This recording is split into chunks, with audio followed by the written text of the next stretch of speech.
অনেকগুলো কাপড় প্রিন্ট করার জন্য এই টেসিং পেপারটা ক্ষয় হয়ে ছিঁড়ে যায়। তো আজকে একটা পেপারস আমি তৈরি করে নিচ্ছি। সাদা পেপারের ওপরে আমি ড্রয়িংটা করে নিয়েছি। ঠিক যেরকম ডিজাইন আমার আগে ছিল ওইটার উপর রেখেই আমি ড্রয়িংটা করেছি। এখন সুচ দিয়ে ফুটা করে নিব। আমি একটা নরম জায়গাতে রেখেছি, নিচে একটা মাথার বালিশ দিয়েছি। আর এখন এই যে ডিজাইন যেভাবে আছে সেইভাবে ঘন ঘন করে সুচ দিয়ে ফোঁটা করব পুরো ডিজাইন জুড়ে। কোথাও কোনো অংশ ফাঁকা রাখা যাবে না, তাহলে ছাপটা ওপাশে উঠবে না। এই ফোঁটাগুলোর মধ্য দিয়ে কেরোসিন আর নীল পাস করে ওপাশে প্রিন্টের ডিজাইন তৈরি হবে। আর সুন্দরভাবে যদি ফোঁটাটা না হয় তখন প্রিন্টটাও কিন্তু ভালোভাবে হবে না। এটা নর্মাল সুচ নিয়েছি, যেই সুচ দিয়ে আমি সেলাই করি সেই সুচটা। শুধু ধরার সুবিধার জন্য একটুখানি সুতা পেঁচিয়ে নিয়েছি, যাতে মোটা হলে একটু ধরতে সুবিধা হবে। সোপার পঞ্চের উপর রেখে ফোঁটা করলে খুব তাড়াতাড়ি হয়, ওটা সমানভাবে পড়ে থাকে।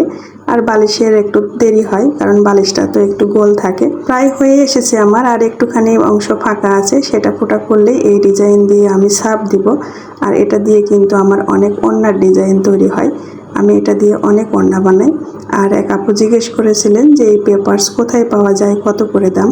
এই পেপারসগুলো সুই সুতার দোকানে পাওয়া যায়। এই পেপারসের নাম হলো ট্রেসিং পেপার।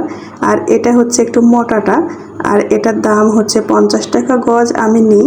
হয়তো বা 5 টাকা 10 টাকা কম বা বেশি হতে পারে। আরেক ধরনের পাওয়া যায়, সেটা পাতলা, সেটা কত করে গজ আমি জানি না, ওটা আমার খুব একটা কেনা হয় না। অবশ্যই একটা জিনিস খেয়াল করতে হবে যে কোনো একটা পাশ থেকে ফোঁটা করতে হবে, এপাশ ওপাশ করা যাবে না। এতে কিন্তু প্রিন্ট করার সময় যখন ঘষা দিব তখন আটকে যাবে।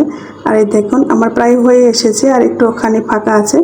এই ফোঁটা করা যত সুন্দর হবে, নিখুঁত হবে, আপনার ডিজাইনের ছাপ কিন্তু তত সুন্দর হবে, নিখুঁত হবে। আর এবড়ো থেবড়ো ফোঁটা, কখনো সুচটা বেশি বসাচ্ছেন, কখনো কম বসাচ্ছেন, ওইভাবে কিন্তু ফোঁটা ছোট বড় হয়ে যাবে। মানে একই নিয়মে একই মাপের ফোঁটাটা করতে হবে। আর এরকম একটা ডিজাইনের পেপার দিয়ে অনেকগুলো ড্রেস প্রিন্ট করা যায় যদি আপনি যত্ন করে রাখতে পারেন।